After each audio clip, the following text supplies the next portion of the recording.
il y a vraiment du barouf. Vous voyez que cédant sous le poids d'un petit groupe, la vitrine du magasin de fringues qui se trouve à votre droite vient de Oh laisser non. passer un groupe de quelques croulants. La menace passe à 2. Ils sont encore assez loin, bas dans la rue. Je ferme la porte. Sam, tu roules? C'est ça? Oui, je roule de son, on n'a pas d'arme, donc la seule chose qu'on ait, c'est la fuite. T'as eu un succès quand même, hein? Oui. Le véhicule démarre. Problème, à 50 mètres de toi, il y a un 4x4 bien décidé à te barrer la route. Qu'est-ce que tu fais? Il n'y a pas aucune ruelle sur la droite, sur la gauche, dans lesquelles je puisse aller? Elle est juste avant un carrefour. Après elle, il y aura un carrefour. Ça va pas être facile du tout, mais éventuellement, en tentant le trottoir, tu pourrais couper pour prendre sur la droite, dans le carrefour. Ok. Je vais lui faire croire que je vais lui faire croire que je vais tout droit droit sur elle, et au dernier moment, j'essaierai de tourner. Ou alors, oui, je vais faire ça. Je vais lui faire croire que je vais droit sur elle et qu'au dernier moment, je vais tourner. J'accélère, je vais lui faire peur un peu. Fais-moi ton jet de mobilité. Je vais te suis toujours à moins demander... 2? Non. Oui, bah oui. À moins 1. À moins 1. Allez, moins 1. Okay. Parce que l'idée est bonne et elle compense un peu. En revanche, je vais avoir besoin d'une action d'éclat pour réussir un tel pilotage. Vas-y. Ok, allez. Maintenant, il y a 2 réussites. C'est une action d'éclat.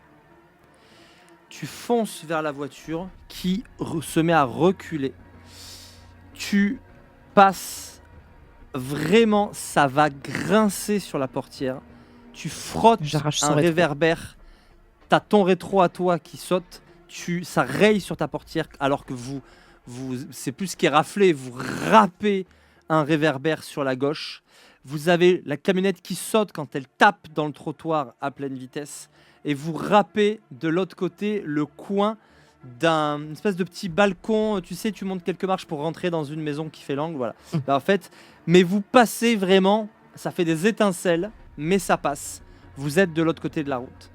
Et vous vous éloignez. Mais vous êtes pris en chasse toujours. Ok.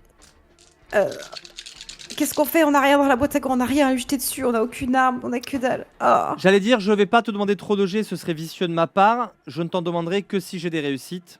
Je suis obligé de te le demander. Fais-moi un jet de mobilité. Si tu réussis à en faire plus que moi, tu me sèmes définitivement. Enfin, définitivement. À moins que tu foires à nouveau. Mais... La voiture vous rentre dedans. Boum. Tu entends le cri de Jody à l'arrière. Alors que la portière, on voit qu'elle s'ouvre comme ça et qu'elle tape au vent. Accrochez-vous derrière, ils nous prennent en chasse. Ouais, mais je pense qu'ils l'ont vu. Oh là là. Fermez la porte. Je m'en occupe.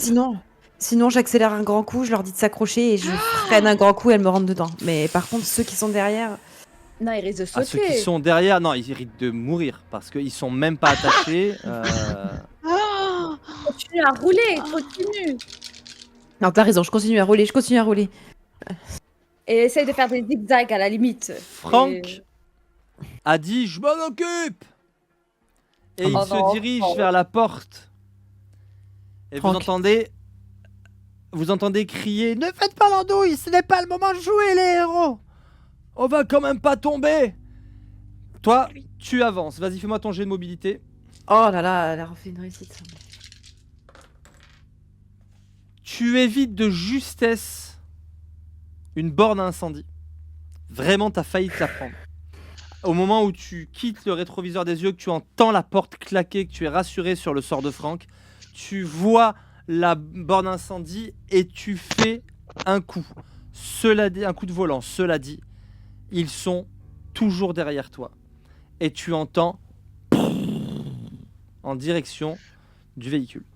Oh non, j'aime pas cette tête. Un pneu éclate. Vous entendez un pas. Et pour le coup, l'arrière de ta camionnette se met à faire des embardées que tu n'arrives plus à contrôler. à moins que tu me réussisses une action d'éclat.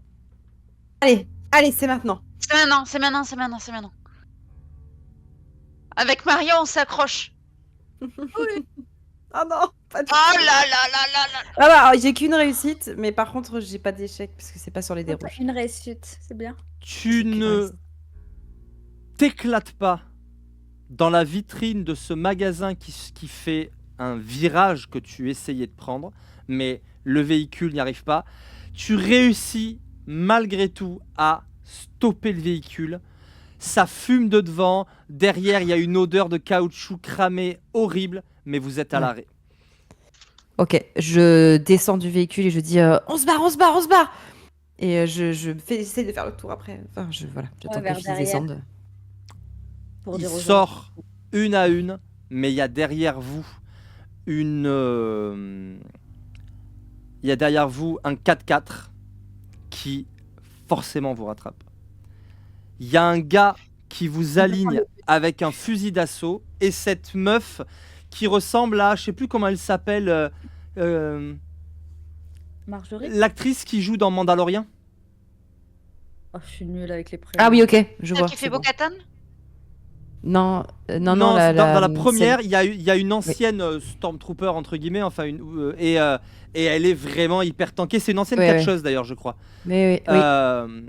Et donc c'est Marge qui Ah oui. sort et C'est bugle qui avec une voix rock de fumeuse de gitane qui bug dans vos directions. Elle tire dans la camionnette et elle dit « Maintenant fini de jouer. Je lève vous les bras. garantis que le premier qui bouge, je l'allume. » Ah ben, on bouge plus. Je bouge plus. Oh, tout ça pour ça. Je lève les bras. Je lève les bras. Vicky, qu'est-ce que tu fais? Je lève les bras. Et je demande si quelqu'un a un briquet. Oh non. Non. Non. Si, j'en ai un. Oh non. C'est pas. Mais non, on a été vidés. Ouais, mais moi je suis une ancienne Un fumeuse. briquet, ça peut... un briquet, il sera resté sur elle. Ok. Oh, finesse. Ah, qu'est-ce qu'il faut faire? Sort Et de je la rec- voiture Je lève un les gars, celui qui vous tient en joue, qui a une cicatrice sur la joue. Il a l'air franchement pas très sympa. Sam, tu le connais, c'est Dwight. On sait juste qu'il avait un passé très trouble. Il faisait sans doute partie de la pègre avant ce qui s'est passé. Il y a un gros barbu qui te dit rien, il est peut-être nouveau. Et il y a Pedro, à qui il manque un bras, et qui a toujours parlé comme ça avec un accent assez marqué. Et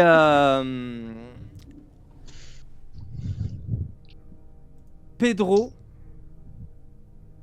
tu sais que c'est typiquement un mec qui n'est là que parce que ça lui permet d'avoir un toit sur la tête.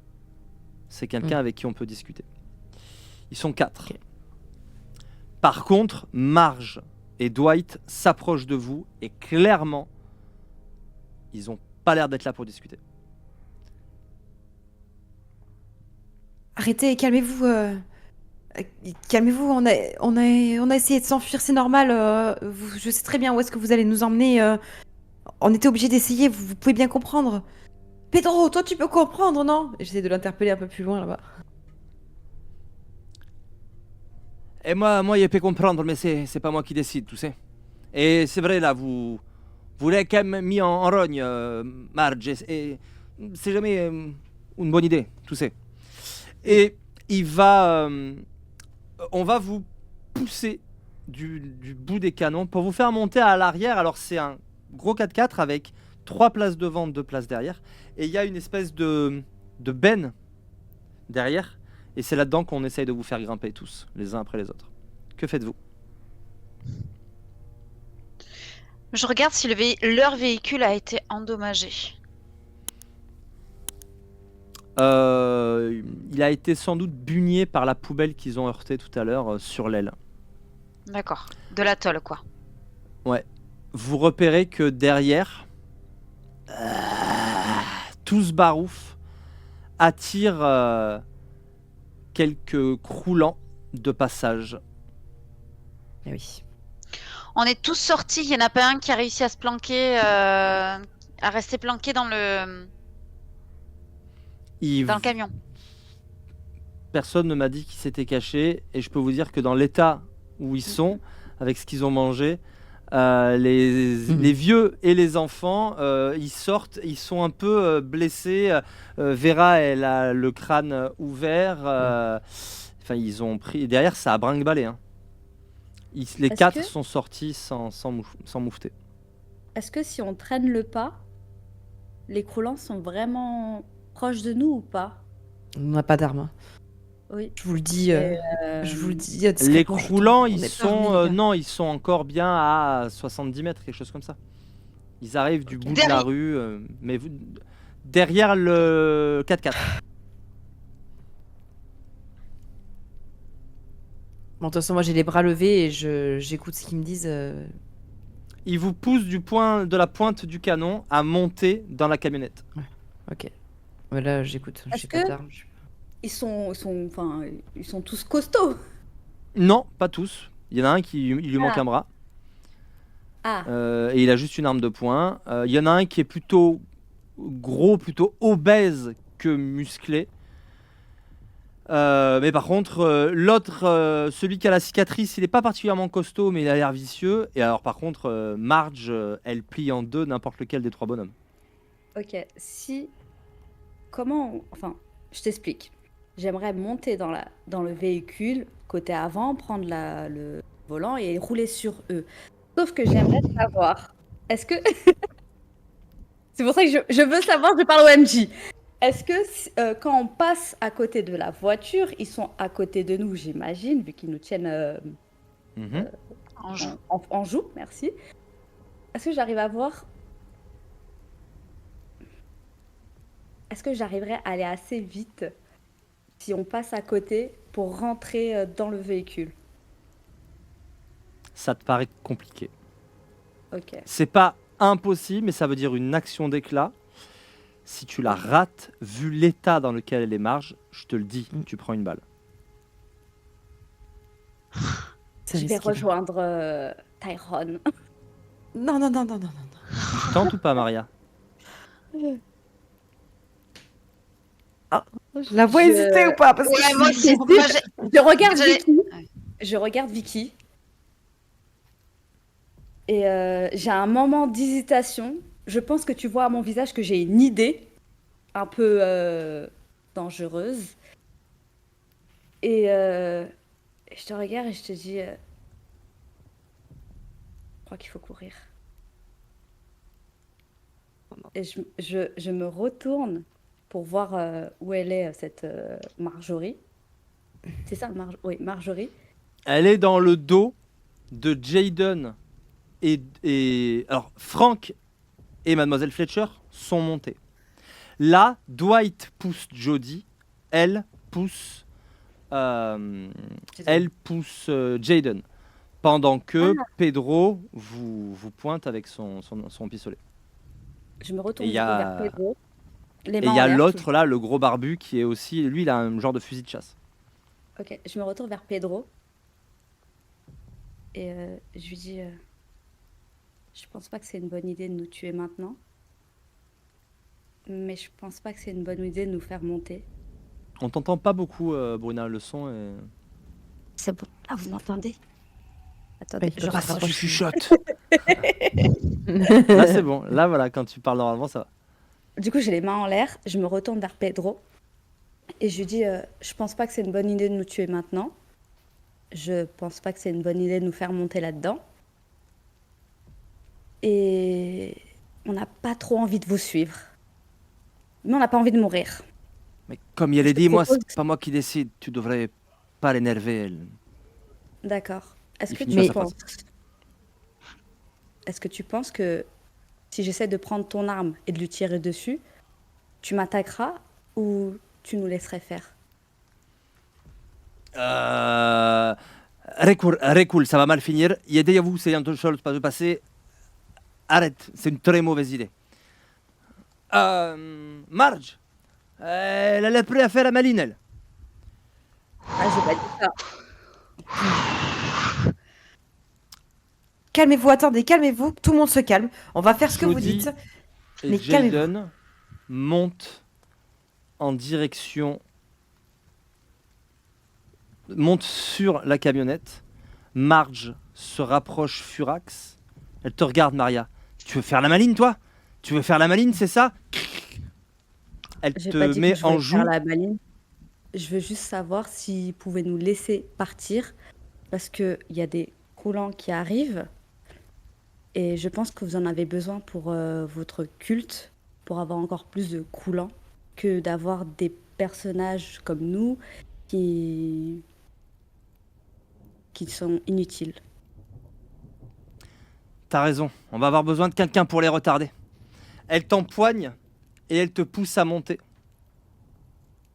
Je monte malgré moi.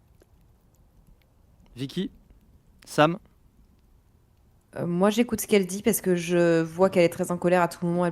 Elle peut tirer sur n'importe qui. J'écoute tout ce qu'elle dit.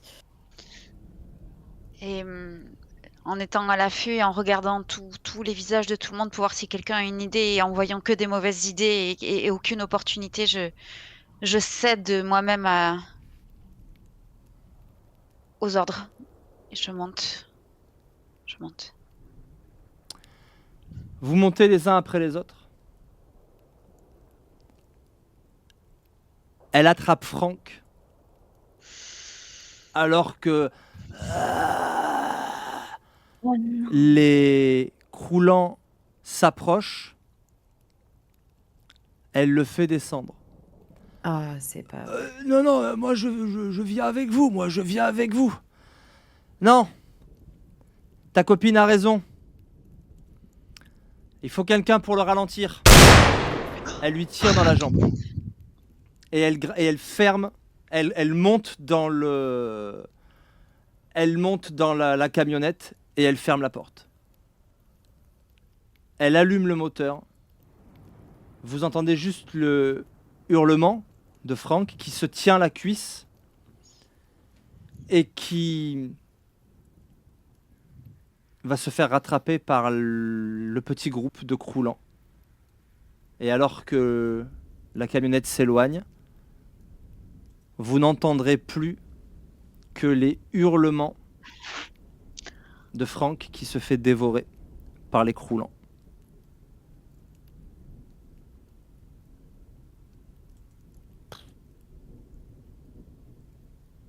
Je serre tellement fort, mais tellement fort Mademoiselle Fletcher dans mes bras. Elle ne dit rien. Ça va, ça va. Et vous voyez le paysage défiler. Et tu vois juste une larme sur la joue de Vera, qui fera juste un... et qui reprend un air dur et sévère. Je me tourne vers Vera et je lui dis ça finira pas comme ça. Je te le promets. Et je vais aller m'asseoir. Vous avez Je entendu? serre un peu plus fort la main de Jaden et je me dis c'était nous deux et je crois que ça va finir que nous deux, mais en tout cas je me dis je vais tout faire pour le protéger et je veux absolument pas qu'il lui arrive un truc comme ça.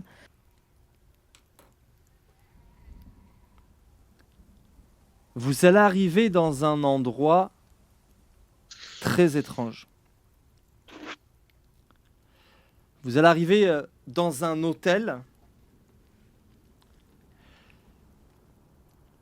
sur une grande place. Toi, tu passes pas loin de ce Texas Steakhouse, ce resto dans lequel tu t'es barricadé pendant des mois et dans lequel tu as bien cru que la solitude allait finir par te rendre folle. Et tu vois que l'hôtel est juste en face quasiment, quoi. Il se gare sur le parking. On ne vous fait pas prendre l'entrée. L'entrée, elle est solidement barricadée avec des plaques de métal. On va vous descendre une échelle.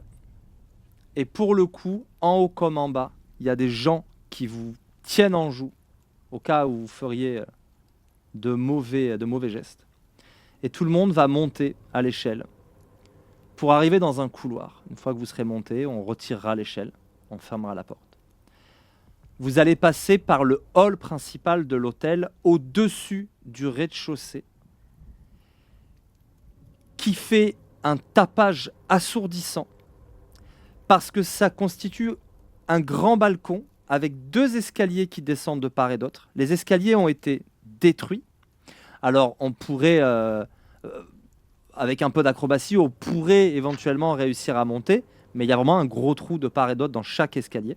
En bas de cet escalier, il y a une foule de croulants qui sont là et qui gémissent.